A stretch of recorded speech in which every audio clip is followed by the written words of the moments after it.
அம்புலிமாமா ராமாயணம் 55ஆம் பாகம். இந்த முறை குபேரன் சுக்ரன் புரோஷ்டபதன் எனும் இரு அமைச்சர்களை தன் கூடவே அழைத்துக் கொண்டு ராவணனிடம் வந்து, ஏடாத்தீயோனே, நான் எத்தனை சொல்லியும் உன் செவி ஏறவில்லை. அறியாமையினால் நஞ்சுண்டவனுக்கு அதன் விளைவை அனுபவிக்கும் போது அன்றி ஞானம் பிறவாது. உன் அறியாமையை நீ உணரவில்லை, நரகத்தை அனுபவிக்கும் போது உணர்வாய். உன்னோடு உரையாடுவது வீண் என்றான். பின்னர் அண்ணன் தம்பிகள் இருவருக்கும் இடையே கடும் போர் நடந்தது. குபேரன் தன் மீது ஏவிய அஸ்திரங்கள் அனைத்தையும் தடுத்து நிறுத்தி ராவணன் மாயப்போரை நடத்தினான். குபேரனுக்கு பல வகையான உருவங்கள் தென்பட்டனவே அன்றி எங்கும் ராவணனின் உருவம் புலப்படவில்லை. அந்த நிலையில் ராவணன் கதாயுதத்தால் குபேரனின் தலையில் பலமாக தாக்கி கீழே விழச் செய்தான். குருதி பெருக கிடந்த குபேரனை நிதி தேவதைகள் நந்தவனத்திற்குச் சேர்த்து சிகிச்சைகள் செய்தனர். இவ்விதமாக ராவணன் குபேரன் மீது வெற்றி கொண்டு புஷ்பக விமானத்தை கைப்பற்றி அதில் ஏறிச் சரவணமலைக்கு சென்றான். அந்த மலை பொன்னிறத்தில் ஜொலித்துக் கொண்டு இரண்டாவது சூரியனைப் போல இருந்தது. அதன் மேல் வரும்போது புஷ்பகம் தன் இயக்கத்தை நிறுத்தி ஆகாயத்தில் நின்றுவிட்டது. அதனைக் கண்டு ராவணன், நினைத்தபடி செல்லும் இந்த விமானம் ஏன் இப்படி நின்றுவிட்டது என்று தன் அமைச்சர்களிடம் வினவினான். அப்பொழுது ஈசனின் அருகே இருப்பவரும் மகா பலசாலியுமான நந்தி தேவர் அங்கு வந்து ராவணனிடம், தசக்ரீவா, உடனே திரும்பிப் போய்விடு. இந்த மலையின் மீது சிவன் இன்புற்றிருக்கிறார். தேவர்கள், நாகர்கள், யட்சர்கள், தைத்தியர்கள், கந்தர்வர்கள், தானவர்கள், அரக்கர்கள் என எந்த உயிரினமும் இந்த மலையின் மீது வரக்கூடாது என்றார். இவ்வார்த்தைகளை கேட்டதும் ராவணன் கடும் சினத்துடன் ஆவேசமுற்று, சங்கரன் என்பவன் எவன் என்று வினவி விமானத்திலிருந்து இறங்கி மலைக்கு கீழே வந்தான். அங்கே அவருக்கு சிவபெருமான் தெரிந்தார். அவருக்கு சற்று தொலைவில் சூலத்தை கையில் ஏந்தி இரண்டாவது சிவனைப் போல நின்று கொண்டிருந்த நந்தீஸ்வரர் காணப்பட்டார். நந்தீஸ்வரரின் குரங்கு முகத்தைக் கண்டு ராவணன் மேகம் கர்ஜிப்பது போல பெருச்சிரிப்பு சிரித்தான். அபர சங்கரனான நந்தி ராவணனின் சிரிப்பால் சினமுற்று, என் குரங்கு முகத்தைக் கண்டு சிரித்தபடியால் என் உருவத்தையே கொண்டு என்னைப் போன்ற வலிமை மிக்க வானரங்கள் உன்னையும் உன் குலத்தையும் நிச்சயமாக நிர்மூலம் செய்வார்கள் என்று சாபமிட்டார். ராவணன் அலட்சியமாக மலையை நெருங்கி நந்தியிடம், என் விமானத்தை நிறுத்திய இந்த மலையையே இப்போது பெயர்த்து எடுத்து விடுவேன். நான் பயங்கரமானவன் என்பது உனக்கு தெரியவில்லை போலும் என்று தன் கைகளை மலையின் கீழ் விட்டு அந்த மலையை தூக்கத் தொடங்கினான். மலை அதிர்ந்து மேலே எழும்பியது. சிவன் இதையெல்லாம் கண்டு புன்முறுவல் பூத்து தன் கால் பெருவிரலால் மலையை சற்று அழுத்தினார். அதனால் ராவணனின் கைகள் மலைக்கு அடியில் சிக்கி நசுங்கின. அந்த வலியால் ராவணன் மகா கொடூரமாக கதறினான். ராவணனின் அமைச்சர்கள் திகைத்துப் போயினர். அவர்கள் ராவணனிடம், மன்னா, சங்கரனை திருப்திப்படுத்து. அவரைத் தவிர வேறு கதி இல்லை. அவரை துதி செய் என்று அறிவுரை கூறினர். ராவணன் வலியால் அழுது கொண்டே சிவனை துதித்தான். இறுதியில் சிவபெருமான் திருவருள் புரிந்து ராவணனின் கைகளை மலைக்கு அடியிலிருந்து எடுக்கச் செய்து, உன் வீரியத்தையும் செருக்கையும் துதியையும் கண்டு மகிழ்ந்தேன்.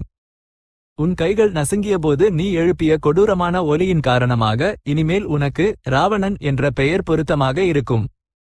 இனி நீ உன் விருப்பம் போலச் செல்லலாம் என்றார். அப்போது ராவணன், மகாதேவா, உமக்கு என்னிடம் திருப்தி ஏற்பட்டிருப்பின் நான் வேண்டுவதை அருளுங்கள்.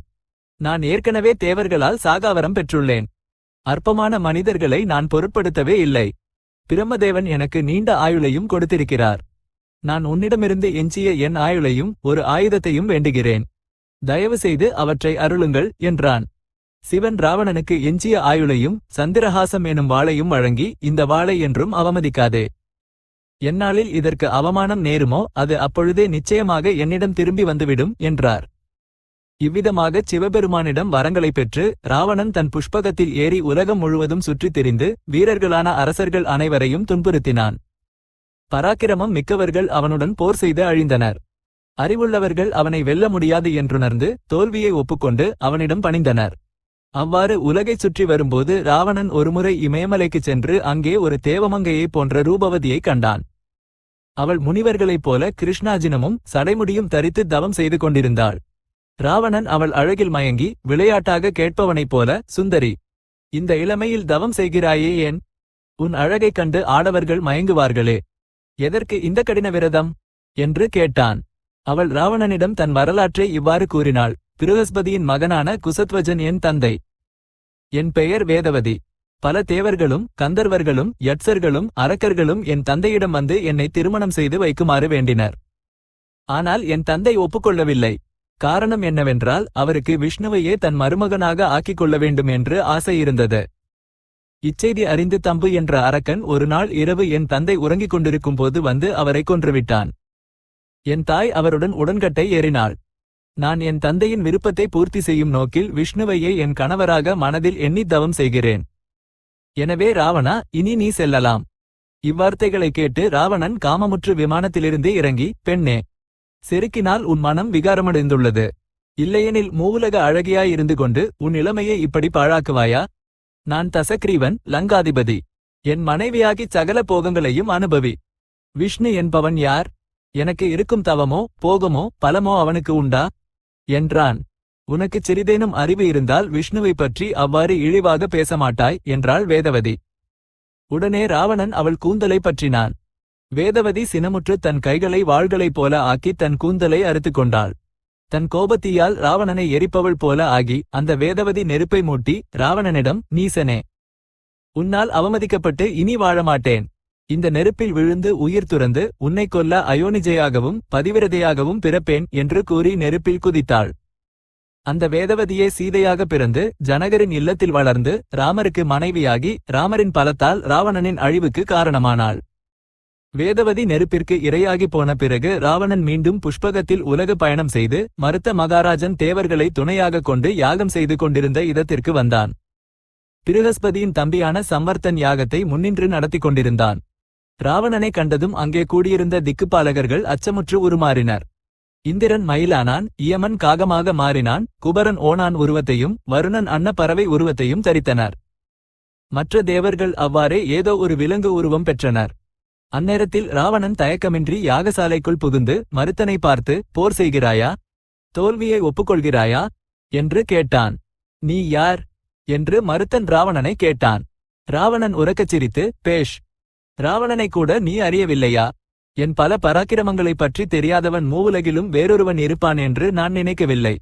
என் அண்ணனை வென்று நான் இந்த விமானத்தை கவர்ந்து வந்தேன் என்றான். அவ்வார்த்தையை கேட்டு மருத்தன் சினந்து, தந்தை போன்ற அண்ணனையே வென்ற நீ எவ்வளவு பெரியவன்? அத்தகைய தீச்செயலை செய்ததற்காக பெருமைப்படுகிறாயா? சற்று பொறு, என் அம்புகளால் உன் உயிரை போக்குகிறேன் என்று எழுந்து சென்று வில்லையும் அம்பையும் எடுத்தான். அப்பொழுது சம்வர்த்தன் தடுத்து, மன்னா, அவசரப்படாமல் நான் சொல்வதை கேள். இந்த மகேஸ்வர யாகம் இடையில் தடைப்பட்டால் வம்சநாசம் ஏற்படும். யாக தீட்சையில் இருக்கும் நீ சினமுறுவது ஏனோ? போர் செய்வது ஏனோ? அது இருக்கட்டும், போரில் இந்த அரக்கனை எவ்வாறு வெல்வாய்? அவன் வெல்லப்பட முடியாதவன் என்றான். குரு சொன்ன வார்த்தைகளை கேட்டு மருத்தன் வில்லையும் அம்பையும் கைவிட்டு மீண்டும் யாக தீட்சையில் அமர்ந்தான். அதைக் கண்டு ராவணனின் அமைச்சரான சுகன் மகிழ்ச்சியுடன், ராவணனுக்கே வெற்றி என்று உரக்க கூவினான். ராவணன் யாகசாலையில் இருந்த முனிவர்களை உண்டு திருப்தி அடைந்து தன் வழியே சென்றான். பின்னர் திக்குப்பாலகர்கள் தங்கள் நிஜ உருவங்களை தரித்து தாம் எந்தெந்த உயிரினங்களின் உருவத்தை தரித்தார்களோ அவற்றுக்கு தனித்தனியாக வரங்களை அளித்தனர். அதுவரை மயில்கள் கருப்பாக இருந்தன. இந்திரன் அவற்றுக்கு பல நிறங்கள் இருக்குமாறும் தன் 1000 கண்களும் அவற்றின் தோகைகளில் அலங்காரமாக இருக்குமாறும் அவற்றுக்கு பாம்புகளின் பயம் இல்லாமலும் இருக்குமாறும் இந்திரன் அனுப்பும் மழை அவற்றுக்கு உவகை அளிக்குமாறும் வரமளித்தான். அவ்வாறே இயமன் காகங்களுக்கு எந்த நோயும் இல்லாமலும் அவற்றுக்கு இயற்கை மரணம் இல்லாமலும் காகங்களின் வயிறு நிறைந்தால் தன் உலகில் இருக்கும் பித்ருக்களின் வயிறு நிறைந்து விடுமாறும் வரமளித்தான். வருணன் அன்னங்களுக்கு நுரை போன்ற உடல் அழகையும் நீர் வாழ்வையும் சுகமான வாழ்க்கையையும் அளித்தான். குபேரன் ஓணான்களுக்கு பொன்னிறத்தை அளித்தான். ராவணன் உலகம் முழுவதும் சுற்றி மருத்த மகாராஜனிடம் கேட்டபடியே பெரிய பெரிய அரசர்கள் அனைவரிடமும் சென்று, என்னுடன் போர் செய்கிறாயா? தோல்வியடைந்ததை ஒப்புக்கொள்கிறாயா என்று கேட்டுக்கொண்டே வந்தான். துஷ்யந்தன், சுரதன், காதி, கயன், புரூரவன் முதலான அரசர்கள் அனைவரும் ராவணனிடம் தோல்வியை ஒப்புக்கொண்டனர். அயோத்தியை ஆண்டு வந்த அனரண்ய மகாராஜன் மட்டும் ராவணனை போருக்கு அழைத்தான். நடந்த போரில் அனரண்யனின் படைகள் காட்டுத்தீயில் மூட்டைப்பூச்சிகள் கருகியது போல கருகி மடிந்தன. தனிப்போரில் அனரண்யனின் அம்புகள் ராவணனை ஒன்றும் செய்ய முடியவில்லை. ராவணன் அவன் தலையில் தன் உள்ளங்கையால் அறைந்ததும் அனரண்யன் தேரிலிருந்து கீழே விழுந்து உயிர் துறக்கும் போது தன் இக்ஷ்வாகு வம்சத்தில் பிறக்கப் போகும் ஒருவன் கையால் ராவணன் மடிவான் என்று சாபமிட்டான். ராவணன் இவ்விதமாக வான்வழி பயணம் செய்து மனித இனத்தை மகா அச்சமுறுத்தி சுற்றி வரும்போது ஒருநாள் அவனது புஷ்பகத்திற்கு எதிராக நாரத மகாமுனி மேகங்களின் வழியாக வந்து எதிர்கொண்டார். இருவரும் நின்று பேசிக் கொண்டனர். மகனே ராவணா, உன் பல பராக்கிரமங்களைக் கண்டு மிகவும் மகிழ்ச்சி அடைந்தேன். ஆனால் ஒன்று எனக்கு பிடிக்கவில்லை. தேவர்களாலும் சாகாவரம் பெற்ற நீ அற்பமான மனிதர்கள் மீது உன் வீரத்தை காட்டுவது ஏனோ?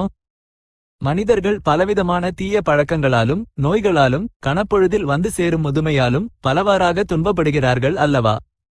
அப்படிப்பட்டவர்களுடன் வீரன் எவனாவது போருக்கு துணிவானா? அவர்களை இயமன் கொன்று கொண்டே தான் இருக்கிறான். அந்த இயமனுடன் போர் செய், அவனைக் கொல். இயமனைக் கொன்றால் மனித உலகம் முழுவதையும் வென்றது போல தானே என்றார் நாரதர்.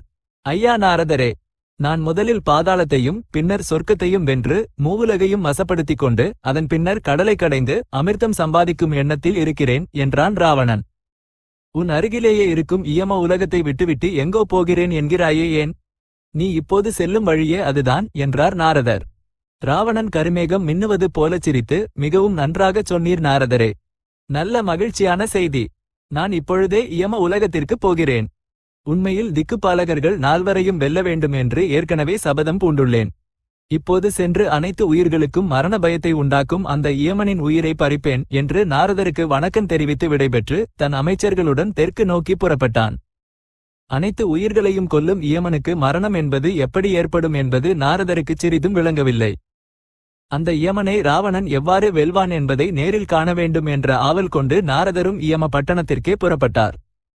அம்புலிமாமா ராமாயணம் 55ஆம் பாகம் சம்பூர்ணம். இப்போதைக்கு ஸ்வஸ்தி.